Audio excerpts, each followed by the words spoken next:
Aujourd'hui j'ai la flemme, je me réveille c'est la crème, j'ai le droit d'avoir la flemme, Et oui, et si comme la chanteuse Lounis, nous passions nos journées vautrées sur le canapé, la flemme, c'est la grande tendance post-crise sanitaire. Et on en parle ce matin, c'est le vendredi thématique de la rédaction d'Europe 1, cette épidémie de flemme. Notre invité lui a consacré une importante note d'analyse au mois de novembre. Bonjour Jérémy Pelletier. Bonjour. Bienvenue sur Europe 1, vous êtes le directeur de la Fondation Jean Jaurès, auteur d'un livre « La fête est finie » aux éditions de l'Observatoire. Alors cette note sur la grosse fatigue qui s'est emparée des Français, elle a fait beaucoup parler.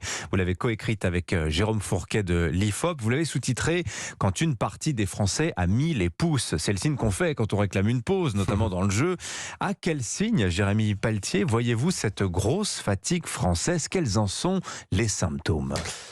L'idée d'abord de cette note, c'était d'essayer de dessiner un peu, vous voyez, la carte mentale du pays à l'issue de la crise sanitaire. Tout le monde sentait bien finalement qu'on avait tous un petit coup de mou, un petit coup de démotivation. J'étais très frappé de voir que quand vous demandiez aux Françaises et aux Français c'est quoi le terme qui caractérise le mieux leur état d'esprit à l'issue de la crise sanitaire, normalement quand vous posez ce type de questions, les termes qui arrivent en tête c'est anxiété, nervosité, Oui. inquiétude, colère. Là, pour la première fois, c'était le terme de fatigue qui arrivait en tête. Et donc, en effet, ce qu'on a noté, c'est une espèce de grande fatigue généralisée. L'idée était d'essayer, en effet, de mesurer ça. Et ce qui est très intéressant pour réfléchir aux mots, finalement, de cette fatigue-là, c'est que durant la crise sanitaire, un certain nombre de nouveaux modes de vie, un certain nombre de nouveaux modes de consommation, un certain nombre de nouvelles tendances qui préexistaient à la crise, à commencer par la sédentarité de la population, en effet, je pense, cultive, entraîne et accélère ce sentiment en tout cas de fatigue un peu généralisée. Alors vous avez comme ça identifié un bloc de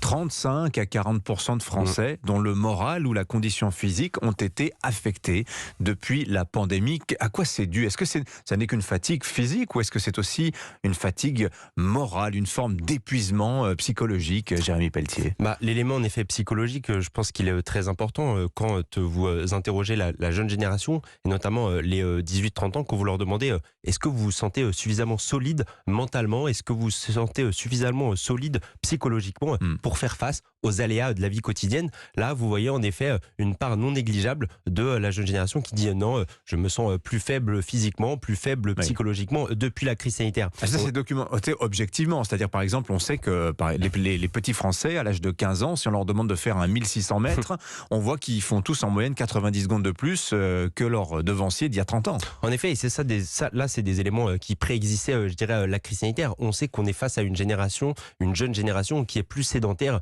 que les générations précédentes. En gros, et c'est toujours très intéressant, quand vous analysez les résultats sportifs dans les cours d'EPS au collège et au lycée des générations des années 90 et quand vous les comparez aux générations d'aujourd'hui, en effet, vous apercevez que vous avez une baisse de la capacité de résistance physique des jeunes générations aujourd'hui. Et on le comprend pour un élément évidemment très important qui est que c'est une génération en effet beaucoup plus sédentaire qui passe beaucoup plus de temps que les générations précédentes entre quatre murs chez elle, à rester chez elle par rapport aux générations précédentes. Alors la question qu'on se pose, c'est ça vient d'où cette épidémie de flemme? Tout le monde a en tête évidemment le Covid, le confinement, mais il y en a qui disent mais regardez, depuis 2015, les Français ils prennent claque sur claque, il y a eu les attentats, il y a eu la mobilisation des gilets jaunes, etc. Tout ça nous a un peu affaiblis, mais vous faites une collection de faits, vous notez la montée en puissance de la livraison de repas à domicile, le télétravail, l'essor du jeu vidéo, l'entrée dans le petit Robert cette année du verbe chiller. Chiller, ça, pour ceux qui ne savent pas, ça veut dire c'est glandouiller, c'est rien faire, quoi. C'est traîner, y compris avec ses amis. Ça vient d'où exactement, Jérémy Pelletier? Est-ce que vous avez identifié une racine? En effet, il y a deux éléments.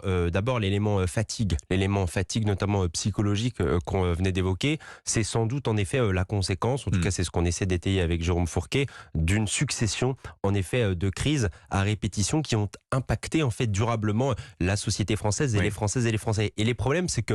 Mais en toile de fond, il y a plus que ça. Vous dites, on voit émerger une civilisation du cocon, du repli sur soi. Alors certains vont là. Je vais citer la philosophe Chantal Delsol. Elle dit, c'est en fait le symptôme de la fin de la civilisation chrétienne qui valorisait le travail et la vie collective, place au loisir et à l'individualisme aujourd'hui. Une sorte de renversement de perspective. Alors, je ne sais pas si c'est votre thèse, mais c'est la sienne en tout cas. Alors, à côté effectivement de cette fatigue psychologique, en effet, on voit en fait monter et la montée en puissance de ce qu'on peut rappeler en effet une économie de la flemme qui en effet s'adapte très parfaitement à ce qu'un journaliste en effet qui s'appelle Vincent Kogbert a appelé la civilisation du cocon. En gros, la civilisation du cocon, c'est une civilisation qui passe beaucoup de temps en effet chez elle, qui a adopté un certain nombre de nouveaux modes de consommation, les plateformes de livraison à domicile, les applications de rencontres qui ont comme conséquence, et on le voit dans l'enquête d'ailleurs, que vous avez une perte de motivation des jeunes générations à sortir de chez eux pour aller voir leurs amis. Je suis toujours très frappé de voir cette enquête qui avait été réalisée par le Crédoc. Quand vous demandez aux Françaises et aux Français, c'est quoi pour vous un vendredi soir idéal? On est vendredi aujourd'hui. Oui. Si vous demandez aux gens, c'est quoi le vendredi soir idéal pour plateau vous? Télé. L'élément qui arrive en tête, c'est pas la sortie entre amis, mais c'est le plateau repas devant la télévision. Donc en effet, cette économie de la flemme, elle est venue s'emparer d'une époque justement un peu ramollie, un peu fatiguée, et le marché s'adapte toujours très bien en effet aux tendances de l'époque. Alors il faut bien des gens qui, pour faire tourner cette économie de la flemme, des gens qui vont vous apporter votre plateau repas. Ça pose quand même des questions de fond parce que on va comparer ces chiffres de l'IFOP, vous les mettez bien en avant. Vous constatez sur une période de 30 ans une inversion des taux de réponse pour les items famille, travail, religion, politique, loisirs, etc. Quand vous demandiez il y a 30 ans aux gens qu'est-ce qui est le plus très important dans votre vie, 60% répondaient le travail. Aujourd'hui, c'est 40% à peine, c'est ça? C'est moins de 30%. C'est moins de 30% des actifs français qui considèrent en effet que le travail est quelque chose de très important dans leur vie. C'est hyper intéressant parce que là, évidemment, on est en train de beaucoup commenter la réforme des retraites, comment les gens finalement vont réagir à cette réforme. On vous dit on va travailler vont plus. Aller manifester. En tout cas, ce qui est très intéressant, c'est que la question, vous savez, de la valeur travail, en effet, elle a eu tendance à se déliter au cours des 20 dernières années. C'est très intéressant quand vous demandez aux Françaises et aux Français en 2007-2008, est-ce qu'il faut travailler plus pour gagner plus? Vous avez une majorité d'actifs français qui est OK avec cette phrase-là. 62%. 62%. Aujourd'hui, vous posez la même question, vous avez un rapport qui est totalement inversé. Et en gros, vous avez une majorité de Français qui dit non, travaillez moins, quitte à gagner moins, mais plutôt pour partir avant et plutôt pour en effet avoir davantage de loisirs. Et c'est très intéressant dans les enquêtes là sur la réforme des retraites qui montrent aussi cette perte de centralité par rapport à la valeur travail. Les Français sont dans leur grande majorité plutôt OK pour augmenter leurs cotisations, quitte en effet à partir plus tôt et donc à avoir un peu moins d'argent malgré tout à la retraite. Et ça, c'est un élément qu'il faut vraiment avoir en tête parce qu'en effet, la place des loisirs, la place du temps libre est devenue maintenant centrale, contrairement à ce qu'était le travail dans les 15 ou 20 dernières années. Ça va agiter les sociologues, les économistes dans les décennies à venir parce que est-ce qu'une société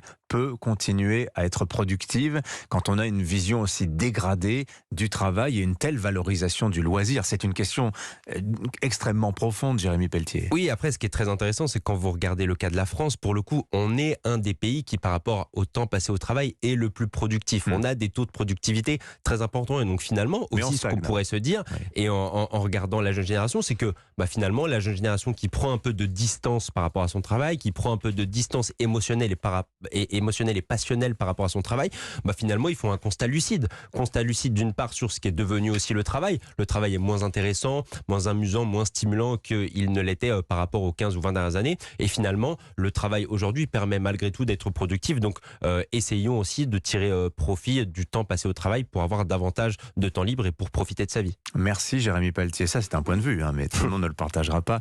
Note passionnante, je vous invite à la lire, elle est en accès libre, sur la grande épidémie de flemme quand une partie des Français a mis les pouces. Et c'est à retrouver sur le site de la Fondation Jean Jaurès, dont notre invité, Jérémy Pelletier, est le directeur. Je renvoie aussi à la lecture de votre livre, La fête est finie, aux éditions de l'Observatoire. On est toujours autour du même thème. Merci beaucoup. Merci à vous. Merci à vous. Il est 7h22 sur Europe 1.